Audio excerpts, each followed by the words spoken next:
Hello. The child advocacy issue we will be discussing today is inclusion.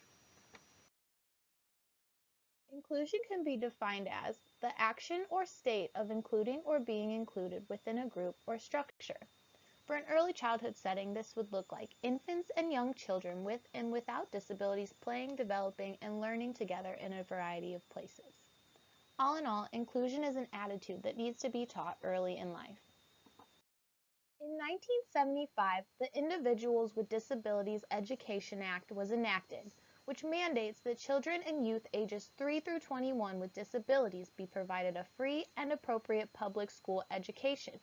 As of 2013, more than 6 in 10 school-age students served under the IDEA and spent at least 80% of their day in regular classrooms. By contrast, roughly half of students with disabilities met that threshold in 2004. This means that the number of children with disabilities being included in regular classrooms is increasing greatly, making this an important topic that teachers and children in their classrooms must learn about. There are many benefits for a child with disabilities when including them in a regular classroom.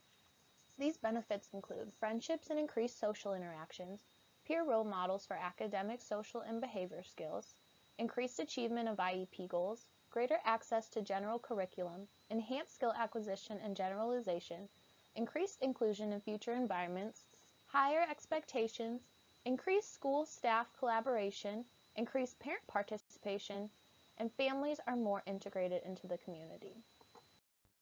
Children without disabilities also benefit by being in an inclusive classroom. They're able to build meaningful friendships. They have an increased appreciation and acceptance of individual differences, an increased understanding and acceptance of diversity, respect for all people, prepares all students for adult life in an inclusive society, opportunities to master activities by practicing and teaching others, greater academic outcomes, and all students' needs are met better, and greater resources are available for everyone. There are many ways to incorporate inclusion into your classroom. One way is through role play or pretend play.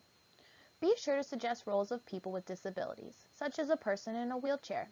It is also helpful to provide props such as dolls with disabilities or crutches in the pretend play area. Another way to incorporate inclusion into your classroom would be by sharing stories. Pick up stories of children with disabilities to read with the class. Show pictures, ask questions, and use this as an opportunity to share more about disability and how we need to include and accept people with disabilities. You could also focus on each child's strengths. Make it a habit to emphasize on each child's strengths. Even within a regular classroom, there are children with varying levels of ability.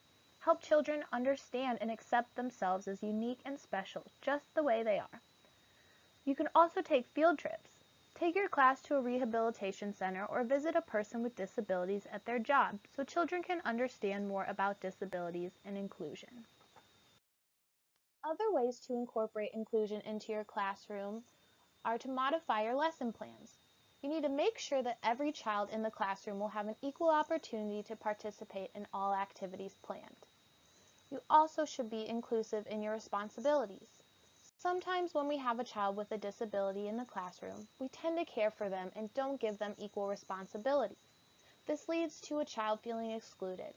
So pick a particular responsibility that this child can do independently, no matter how small the job is.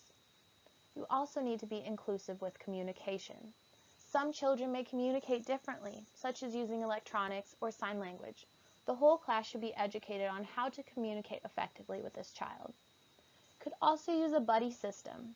You can assign a child with disabilities a buddy, another child in the classroom. The buddy system is beneficial for both children as well as the teacher. It offers everyone a little bit of extra support. With inclusion becoming more and more popular, it is important for teachers and children to understand what it is, its importance, and the many benefits that come along with it. Teaching inclusion in preschools is not just something that will benefit the children with special needs. It's something that is going to benefit and change your entire class, and even you. If you're interested in learning more about inclusion or on how to make your classroom more inclusive, please feel free to visit the links below.